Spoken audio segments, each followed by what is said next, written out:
재난지원금 강행 홍남기 경제부총리 겸 기획재정부 장관이 이재명 더불어민주당 대선 후보의 전 국민 재난지원금 추가 지급에 대해 어렵다는 입장을 밝혔다. 지난주 김부겸 국무총리가 사실상 반대 의견을 밝힌 뒤 경제수장인 홍 부총리도 소신 발언을 이어간 것이다.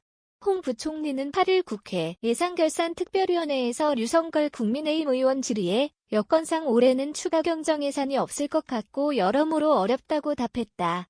홍 부총리는 재난지원금 재원으로 거론되는 초과 세수 규모와 관련해 10조 원을 조금 넘을 것 같다고 설명했다.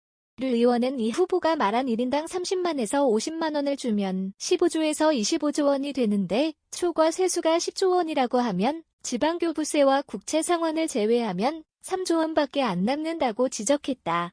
이어 올해 추경을 한다고 해도 15조에서 25조 원이 필요한데 3조 원밖에 안 남으니 12조에서 22조 원의 국채 발행을 해야 한다. 말이 되느냐고 물었다.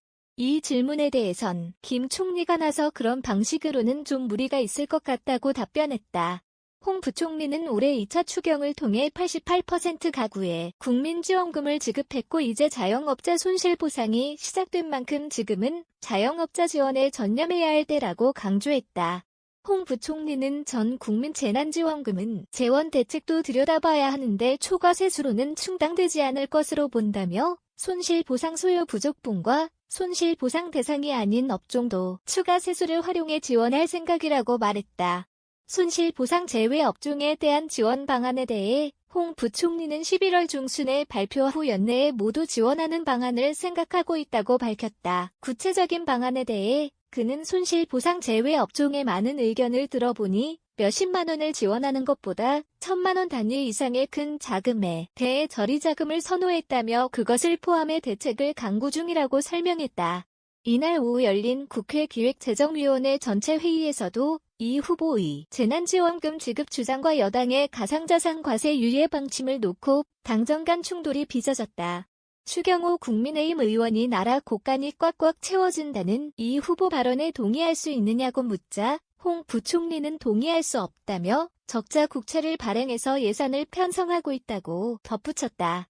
한편 김태년 민주당 의원이 가상자산에 대한 과세 유예와 관련해 정부가 국회와 입장을 같이 해줘야 하는 것 아니냐고 묻자 홍 부총리는 작년에 여야가 합의해준 취지나 과세 필요성을 보면 저는 예정대로 과세해야 하지 않나 싶다고 답변했다.